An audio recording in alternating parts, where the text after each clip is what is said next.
First, we're going to go to Anthony Dasher, and then we're going to go to Drew Beal.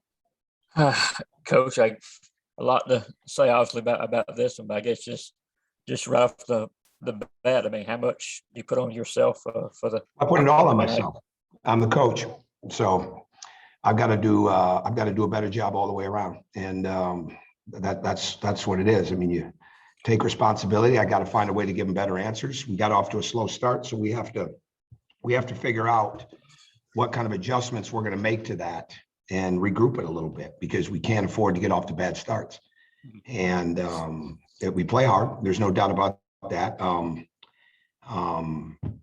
We knew this afternoon that when he couldn't really go, that we were going to be playing without Jackson, who just brings an incredible level of physical toughness, but really that mental toughness and ball movement. And we really didn't make up for that tonight. Hopefully we'll get him back soon. But I think as a coach, you take responsibility. My job is to make these guys, help them get better, help them believe, find a way to give them better answers during the game. And just a quick follow-up, can you address the challenge now of keeping the guys positive, keeping the fan base energized about what's going on with the program? Well, we just have to get better, right? I mean, I can't think like that right now. I thought our fans were great tonight. The ones that were there, I thought they were fantastic. So we had a bad night because we got off to a slow start. We've had some bad nights, and the starts are hurting us a little bit. So I've got to look at it closely and decide what we've got to do in the starting lineup or what we have to do to make adjustments there. But it's a long season. Conference play starts, and we'll find a way. We'll find a way. We've got to look at this closely on what's going to give us the best chance to win each night when we don't have the physical strength that we have to have. With the bottom line tonight, we did not guard the dribble nearly as good as we needed to, and that's we probably couldn't spend a lot more time on that.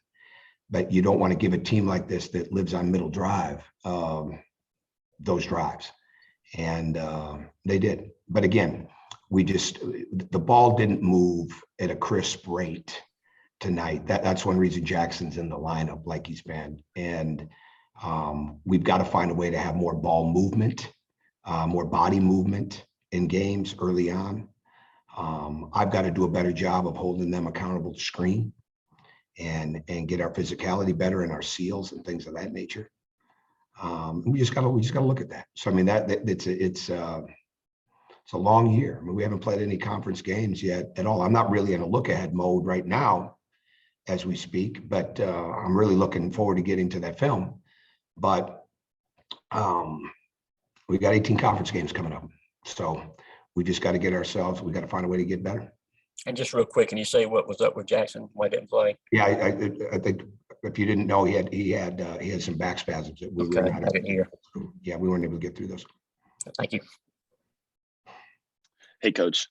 Regarding the rotation, we saw Cam McDowell get some considerable minutes tonight for really the first time, and he had one or two inexperienced mistakes. But other than Tyrone, who checked in at the end, he was the only UGA player with a positive plus minus. Should we expect to see him get worked into the lineup a little more? Yeah, he's had some good days. He's had some good days. So yeah, he brings an energy, and he'll get better. I mean, he'll get better. I've certainly wanted to play him in the past, but tonight in this situation, he's had 3 good days, and the fact that Jackson was out made that a necessity. So really, he took advantage of his opportunity over the last 3 days. As I said to him earlier, if he was practicing consistently like he had the last 3 days, it might have been different earlier on, but we're just going to build from this forward like we have since Sunday night. Okay, next we're going to go to Jack Leo and then Mark Weiser.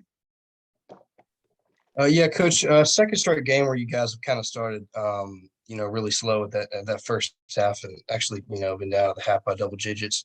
What went wrong to fall behind here in this first half? Well, we've got to figure that out. The ball didn't move the way that it needed to, and we weren't as crisp by any stretch of the imagination, and we gave up too much penetration. Of letting the ball get middle. Those are the biggest things, and then we'll study the film and figure it out from there. Hey, Tom, when you talk about needing to find answers, you guys had a pretty good layover in between games. I mean, what is that about in terms of, when you look at it's me being the coach, Mark, taking responsibility for the game. That's what it means, and just trying to help give them make the game easier for them all the time. That's really what it is. It's not as much about an X and O situation. We've got to have some accountability for our screening, for our ball movement, for moving without the ball, and make the adjustments that they've got to have. So it always starts with the coach, right? I mean, that's what it is. And so it's not like we've had bad practices. In fact, we've had really good practices. But that's all that means. So do you see the fight and determination from your guys?